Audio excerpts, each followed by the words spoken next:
my humble opinion. I'm your host, Antonio.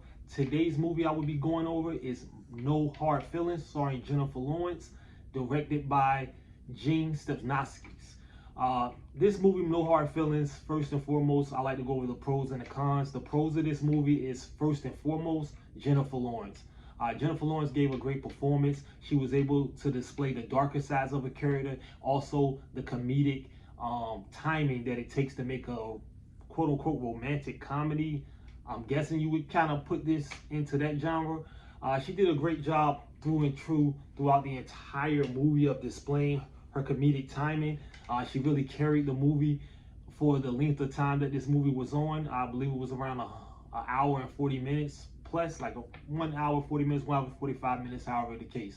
I like to go over the plot. The plot of the movie is, on the brink of losing her home, Maddie finds an intriguing job listing of rich parents who are looking for someone to bring their introverted 19-year-old son out of his shell before college.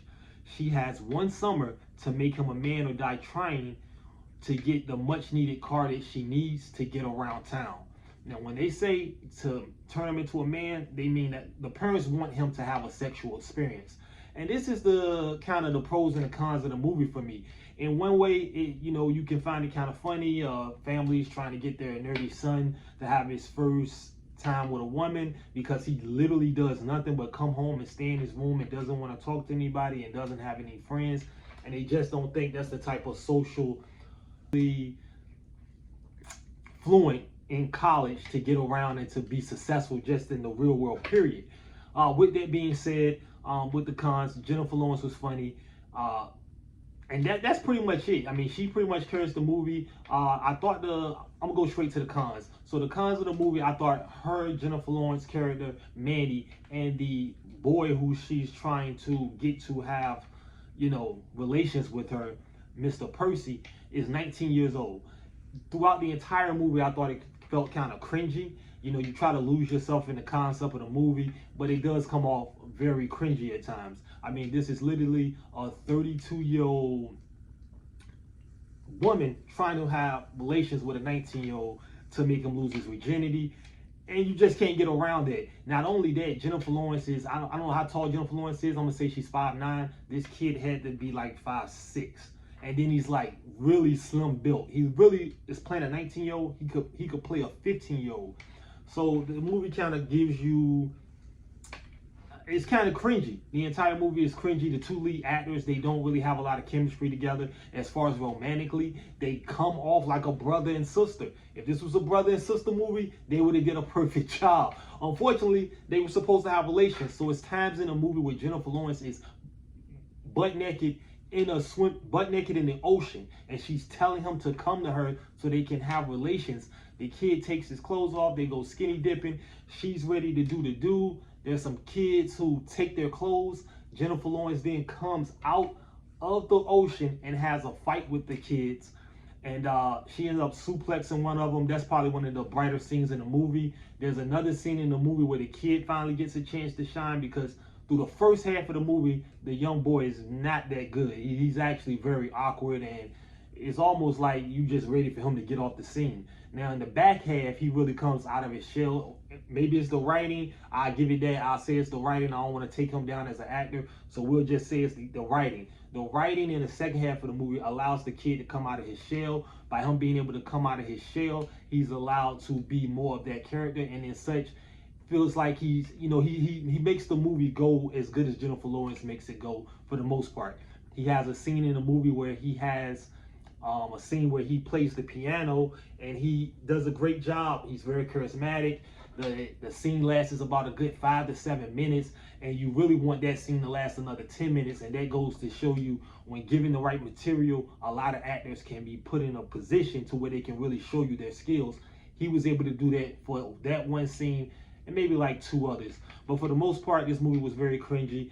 Hard to get around that part for me. You can't do this movie the other way around. You can't have a rich family, tell a man, hey, 32-year-old, 33-year-old man, hey, we want you to come and take our daughter's virginity, and people to find that funny. But because it's a woman doing it to a man, we know it's double standards in life. You can kind of find some type of comedic relief out of that. For me, I just thought it was cringy because she really looks like a older woman, and he really looked like he was 15. It was really awkward for me. But with that being said, I thought the movie was halfway decent. I would not suggest going to see this movie in the movie theaters. I don't think it's really worth the cost of admission. I think you guys should stay at home, wait for it to come on the streaming services, or catch it on your cable TV networks that it might be dropped on. Also, with that being said, I want to get into the box office of it all to see if this movie is actually going to be a success and if you might be catching a part two. All right, so looking at the box office, I went on to the site. I want to give credit Box Office Mojo. It looks like this movie has already made $40 million, which is surprising to me because I wouldn't think this movie would have made really anything. But so far, domestically, it's made slightly over $40 million. It's somewhat slightly internationally over $27 million, giving it a grand total thus far from the day that I'm telling you of $67 million and a half on a budget of $45 million. So this movie has only been out for about 3 weeks. If this movie stays in movie theaters for another 3 weeks and tops out at about around 80 or 85 million, this movie is going to be considered a success. Small success. I don't think they'll be making a part two based off it being a small success, but who knows?